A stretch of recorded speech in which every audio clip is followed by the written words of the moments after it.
আজকে Mirpur 7 fit motor অটোতে আসছিলাম আমার ডিজাই অ্যাকশন মাইক্রোফোন নেওয়ার জন্য। গত কয়েকদিন অনেক রিভিউ দেখলাম, একজন এক কথা বলে।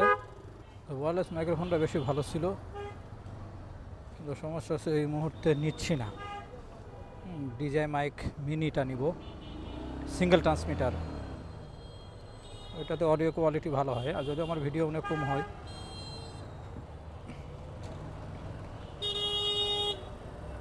আর এই মাইক্রোফোন এটা হচ্ছে X mic plus type C. জানি না এটার অডিও কোয়ালিটি কেমন আসবে, জানি না। আমার ক্যামেরাতে গেইন -12 করা, হয়তো ভিডিওটা যখন চেক করব তখন বুঝতে পারবো আমার সাউন্ড ক্লিয়ার হচ্ছে নাকি বাতাস বা অন্য কোনো ঝামেলা হচ্ছে, এটা বুঝতে পারবো পরে। আচ্ছা, আসলে দেখি কোন দিক দিয়ে ওঠে। আমার সাথে তুষার ভাই আছে পিছনে। এখন 60 ফিটে খাওয়া দাওয়া করলাম দুইজন, এখন যাব 300 ফিট। আসলে আমার ক্যামেরার যে অ্যাঙ্গেল এটা একটু চেঞ্জ করা হয়েছে, মানে কোনো থাম স্ক্রু ছাড়া এক ধরনের, এটা ফিক্সড, অনেকটাই ফিক্সড। থাম স্ক্রু ছিল, এটা লাগানোর পরে ক্যামেরা ম্যাগনেট থেকে ডিসমাউন্ট করতে সমস্যা হচ্ছিল খুব। ওই থাম স্ক্রুতে হাত লেগে যায়, খোলা যায় না। তো আমি দারাজে অর্ডার করছিলাম কিছু মাউন্ট আমার আগের ক্যামেরার জন্য। ওই মাউন্টগুলোর একটা সুবিধা ছিল, যেগুলোর কোনো থাম স্ক্রু ছিল না। আর এখন 300 ফিট যাচ্ছি অডিও কোয়ালিটিটা চেক করার জন্য। আর সেই সাথে আমার ক্যামেরার যেই অ্যাঙ্গেলটা এটা ঠিক আছে কিনা এটাও দেখব। কালকে ছোটো একটা ট্যুরের ব্যবস্থা করা হয়েছে, আমি আর তুষার যাব, সাথে আরেকজন যাওয়ার পসিবিলিটি আছে। আমরা তো ডান দিক দিয়ে ঘুরে যেতে পারি। ও চলে গেল, সোজা টান দিয়ে ওই দিক দিয়ে গেছে, এই দিক দিয়ে ঘুরে সুন্দরভাবে যেতে পারতাম আমার সেই আগের রেব অফিসের সামনে দিয়ে। গতকাল একটা ভিডিও করছিলাম, নতুন মেমোরি কার্ড নিলাম, দামে কম ছিল ঠিক। মাইক্রোফোনের যেটা মাইক্রোফোন আসলে আমার মনে হচ্ছে সঠিক জায়গায় সেট হয়নি। যদিও আমি চিন গার্ডের নিচে রাখছি, কিন্তু এটা ক্লিপ দিয়ে আটকাতে পারিনি। তাড়াহুড়া করছি, তেমন ভালোভাবে সেট আপ হয়নি। এটা এই ভিডিওতে সাউন্ড কোয়ালিটি কেমন হয় দেখার পরে মাইক্রোফোনটা ঠিক করে নিব। বর্তমানে আবহাওয়াটা এমন, এই রোদ এই বৃষ্টি, আর কি একটা ভ্যাপসা গরম, পুরা শরীর ঘেমে যাচ্ছে। আচ্ছা, আমার কথার টোন কত জোরে আসবে আমি জানি না, আমি কথা কিন্তু স্বাভাবিক স্পিডে বলতেছি। আর 300 ফিটে যাব, এটা কারণ হচ্ছে যে নয়েজ ক্যান্সেলেশনটা আসলে কতটুকু কাজ করে এটা দেখার জন্য। অনেকে আমাকে সানি লাইফ নেওয়ার কথা বলছে, আমিও প্রাথমিকভাবে চিন্তা করলাম সানি লাইফ নিব। গতকাল এক মোটো ব্লগার ভাই, তার সাথে কথা বললাম, উনি ডিজাই মাইক মিনি বা মাইক 2 সম্ভবত ব্যবহার করে, ওয়্যারলেসটা। তো ভাই আমাকে বলল যে সানি লাইফের তুলনায় এক্স মাইক প্লাসটা ভালো হবে। আরও কয়েকজন দাম 1500 টাকা নিল,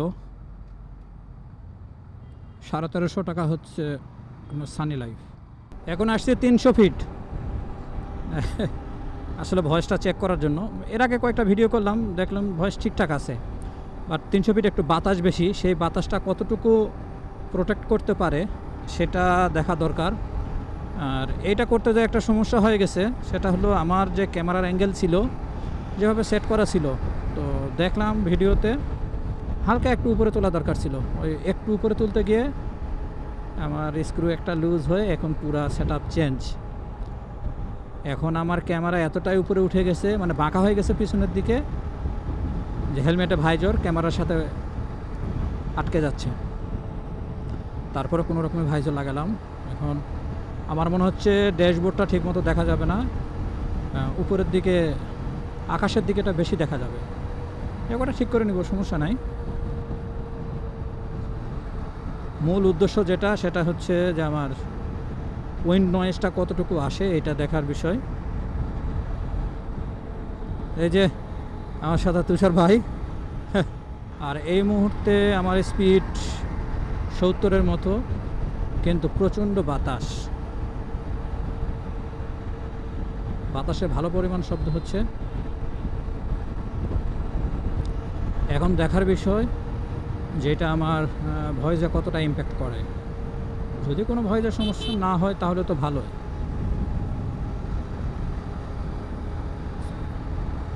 আর একটু স্পিড বাড়াই দেখি, 80তে দেখি, 80 বা 90। তবে আমার এমটি স্নেক কার্বন হেলমেট বা যে সমস্ত হেলমেটের চিন গার্ড আছে, এটা একটা সুবিধা, নিচের বাতাসটা সহজে উপরে আসে না চিন গার্ড থাকার জন্য। এখন মোটামুটি স্পিড 90-90-এর কাছাকাছি। আজকে ক্যামেরার জন্য একটা কাভার নিলাম, মানে ক্যামেরার জন্য দুইটা জিনিস নিলাম। প্রথমত আমার এই মাইক্রোফোন, প্লাস আরেকটা আছে টেলিসিন, ওইটা ক্যামেরার একটা বক্স, হ্যাঁ, ক্যামেরাটার ভিতরে রাখার জন্য। যদিও আমার সব ধরনের প্রোটেক্টর লাগানো আছে, তারপরেও সমস্যা। হ্যাঁ, বাতাসে মোটামুটি ভালো একটা ধাক্কা দিচ্ছে।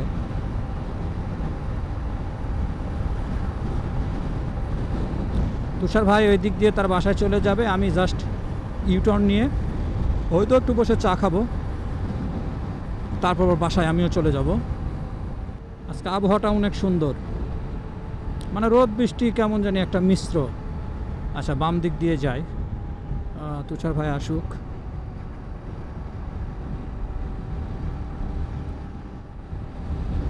আসলে কখনো ওইভাবে কথা বলা হয়নি, তো এই জন্য জানি না যে আমার ভয়েসটা কেমন আসে। নিজের ভয়েস অনেক সময় নিজের ভয়েস নিজের কাছে কেমন জানি লাগে শুনতে। আর মোটো ব্লগিং করে আমার তো অভ্যাস নাই, জাস্ট এটা শখের বসে।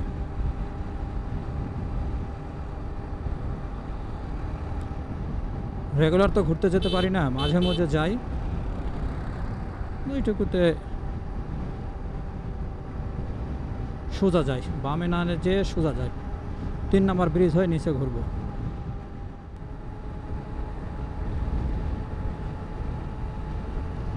স্পিড কম হলেও স্পিডের তুলনায় বাতাস বেশি।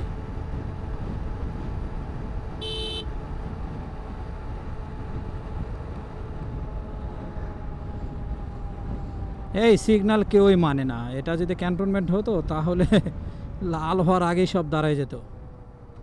ক্যান্টনমেন্টে একটা সুবিধা, এই সামনে ঝুঁকে যে সমস্ত বাইক চালাতে হয়, সিবিআর তো অতটা ঝুঁকে চালাতে হয় না, তারপরেও হ্যাঁ, রিল্যাক্স সিটিং পজিশন থাকলে ওইটা ক্যামেরা অ্যাঙ্গেলটা খুব সুন্দরভাবে সেট করা যায়। কিন্তু যে সমস্ত বাইক সামনে ঝুঁকে চালাতে হয়, এগুলোর কষ্ট, কারণ মাথা তো সবসময় মানে একটা ইনলাইন বরাবর থাকে না, চেঞ্জ হয়। আর ক্যামেরা বেশিক্ষণ থাকলে ঘাড় ব্যথা করে। এখন বাজে 3টা 25।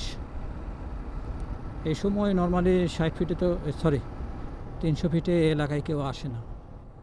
বলতে পারেন নতুন মাইক্রোফোন কেনা উপলক্ষে একটা টেস্ট রাইড এটাই বলা যেতে পারে। 60 ফিট থেকে আসার সময় একটু ভিডিও করলাম, ওইটা মোবাইলে প্লে করে দেখলাম। ওইভাবে তো যানবাহনের শব্দ শুনতে পাচ্ছিলাম না, তারপর যতটুকু শুনলাম মনে হচ্ছিল অডিও একদম ক্রিস্টাল ক্লিয়ার। আমার আবার রাস্তা মনে থাকে না, এলে সমস্যা। এই অলিগলি আর মনে থাকবে না।